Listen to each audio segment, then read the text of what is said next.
Salut à tous les postos, bienvenue dans cette nouvelle vidéo à plus de 24 heures du match PSG-Manchester City. Déjà un match sacrément important pour le Paris Saint-Germain parce que si le PSG concède la défaite demain soir, ça risque d'être très compliqué non seulement pour la qualification mais encore plus pour la première place.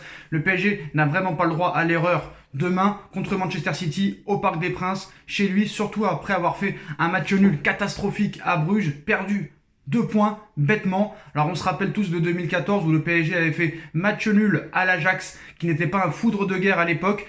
2 semaines plus tard, le PSG bat le FC Barcelone au Parc des Princes, sans Zlatan, sans Thiago Silva, qui étaient les deux meilleurs joueurs de l'époque. Est-ce que Paris peut enfin faire au niveau du jeu un très très gros match, une très très grosse partie? En tout cas, c'est tout ce qu'on espère demain. Mais le problème, c'est que comme vous le savez, le PSG n'est pas un club comme les autres. Beaucoup de stars dans l'équipe, donc beaucoup d'ego surdimensionné.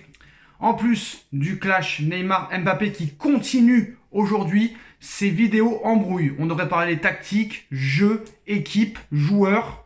Ligue des Champions, on va parler d'embrouille aujourd'hui les postos, comme vous le savez. On va commencer, avant de parler du clash Neymar-Mbappé qui continue de plus belle aujourd'hui, on va parler du dossier Donnarumma-Navas.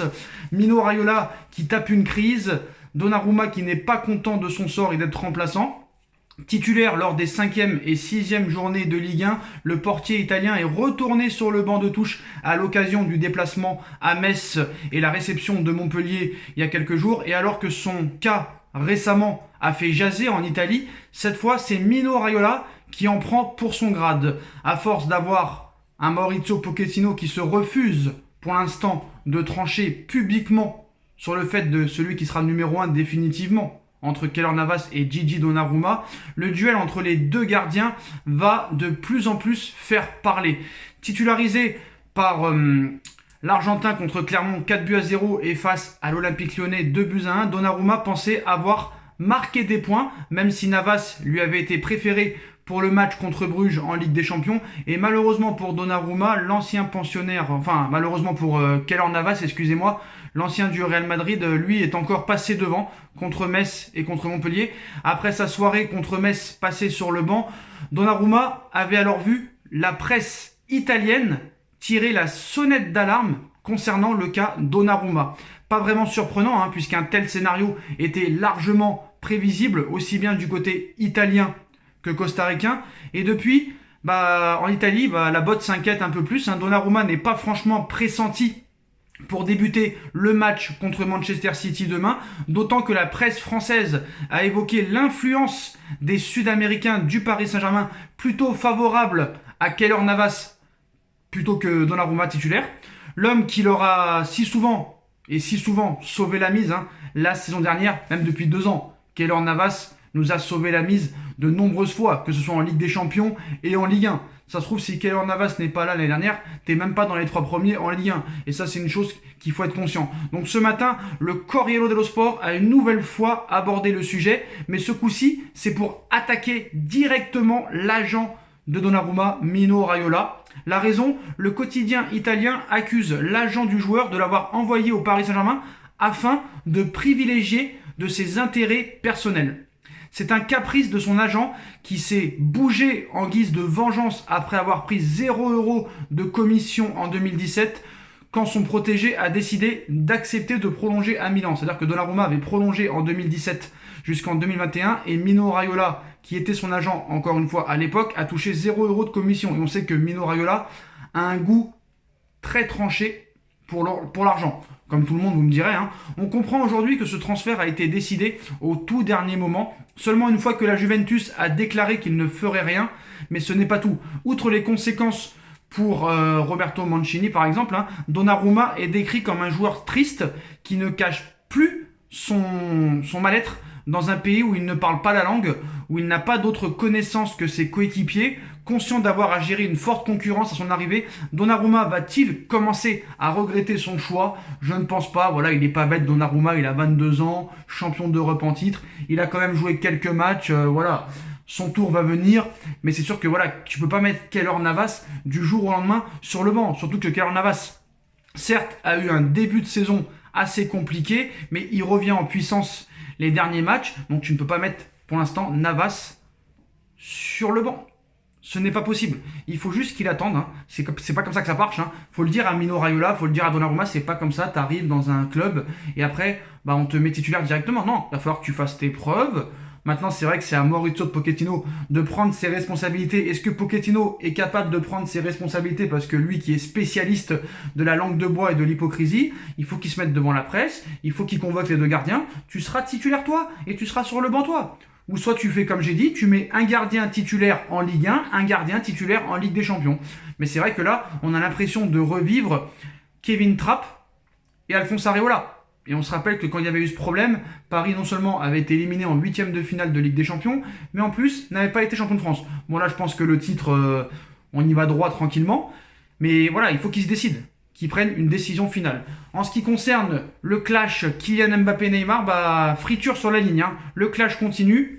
Depuis le début de la saison, alors que tout le monde attendait de voir à l'œuvre le trio magique Neymar, Mbappé, Messi, le Français et le Brésilien sont nettement moins complices sur le terrain, mais aussi parfois en dehors. La scène n'a pas été ratée par les caméras de Canal+, alors que Julian Draxler venait d'inscrire le deuxième but du Paris Saint-Germain face à Montpellier sur une passe de Neymar. Kylian Mbappé n'avait vraiment pas envie de célébrer le but de Julian Draxler. Les caméras ont surtout capter sa frustration vis-à-vis de Neymar. Il ne me fait pas la place ce clochard. Il ne me fait pas la passe ce clochard. Voilà les mots qui ont été révélés par Canal+, sous-titrés. Hein.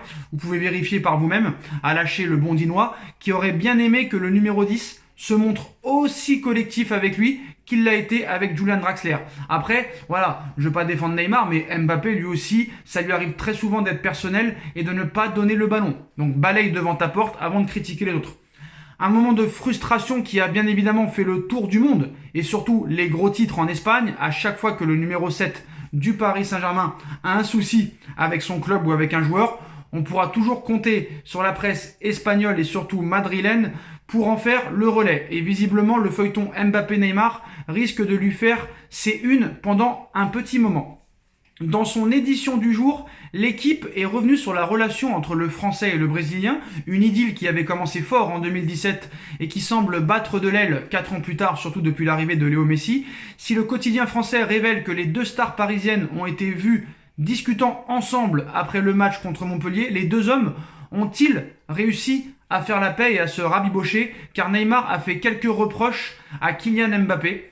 Neymar n'a pas compris les envies de départ de Mbappé cet été. Alors c'est marrant parce qu'il y a eu le dossier Neymar en 2019, là c'est le contraire maintenant. Donc c'est Mbappé qui comprenait pas pourquoi Neymar voulait partir, parce que Neymar n'a jamais voulu partir, hein. C'était de la comédie. Et maintenant c'est Neymar qui se demande pourquoi Mbappé veut partir. Donc l'arroseur arrosé. Donc Neymar n'aurait ainsi pas compris le désir de Mbappé de plier bagage cet été pour filer au Real Madrid, surtout après le mercato qui avait été fait. Une critique qui peut paraître osée, vraiment, quand on sait que tout le cinéma qu'a fait Neymar en coulisses en 2019 pour soi-disant revenir au Barça. Mais avec l'arrivée de Léo Messi, Neymar est évidemment ravi de pouvoir former un trio de rêve et de retrouver son pote de toujours. Ensuite, le clan brésilien n'a également pas compris l'absence du Français lors de certaines soirées organisées avec les joueurs du Paris Saint-Germain. De son côté, Mbappé a la sensation d'être le grand perdant de ce trio magique, de cette animation offensive parisienne et de ses coéquipiers sud-américains qui l'oublient de temps en temps sur le terrain. L'équipe rappelle que Neymar et Mbappé ne se sont toujours pas fait de passes décisives depuis le début de saison entre eux.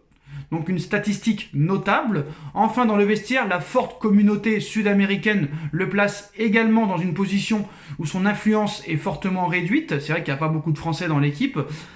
Déjà confronté à la gestion explosive de ses gardiens, Maurizio Pochettino va réellement avoir du pain sur la planche et va devoir gérer les égos. Ça risque d'être très très très compliqué. C'est vrai que voilà, on a plus l'impression de voir des gamins plutôt que des hommes. Hein. Voilà, donc vivement que Messi revienne peut-être pour remettre un petit peu d'ordre, hein, parce que je ne sais pas si Pochettino est capable de remettre de l'ordre dans cette équipe. On va l'espérer, on va y croire et on espère qu'il y arrivera. Mais voilà, les postos, et en ce qui concerne les dernières infos, Marco Verratti et Lionel Messi ont participé aujourd'hui à l'entraînement collectif. Donc on espère qu'ils seront présents. Seront-ils à 100% à cette veille de match? On l'espère très clairement. Les deux joueurs avaient déjà participé à l'entraînement de dimanche au lendemain de la victoire parisienne contre Montpellier. Blessé au genou contre Lyon, le sextuple Ballon d'Or a repris la course dimanche selon le protocole de soins mis en place. Quant à Marco Verratti, il avait déjà refoulé progressivement les terrains avant le déplacement à Metz. Donc normalement, il y a possibilité que les deux soient titulaires contre Manchester City demain. De toute façon, on aura vraiment besoin d'eux. Moi, j'ai re-regardé le match contre Montpellier. C'est vrai que Idrissa Gueye est totalement impressionnant, donc il sera titulaire au milieu de terrain. Je pense qu'il faut peut-être mettre un Paredes au milieu de terrain aussi avec Marco Verratti. Je pense qu'il va falloir peut-être jouer en 4-3-3. Alors, est-ce qu'il est capable de sortir un des 4 devant? Je ne sais pas, on verra ce qui se passera. J'ai bien peur qu'il ne joue pas en 4-2-3-1, à moins qu'il mette Verratti en 10, mais j'y crois pas trop, parce que ça voudrait dire qu'il sortirait Di Maria. Quoi qu'il en soit, je pense qu'Mbappé, Neymar et Messi joueront. Mais ça va être un casse-tête pour Pochettino. Faut-il jouer en 4-3-3 ou en 4-2-3-1? On verra la réponse demain, on essaiera de réfléchir, mais voilà, il faut attendre demain pour voir la compo. Dites-moi en commentaire ce que vous en pensez les postos, je compte sur vous pour bombarder la barre de like. On like, on partage, on commente, on s'abonne, et on se retrouve très vite pour une nouvelle vidéo les postos. Tchuss.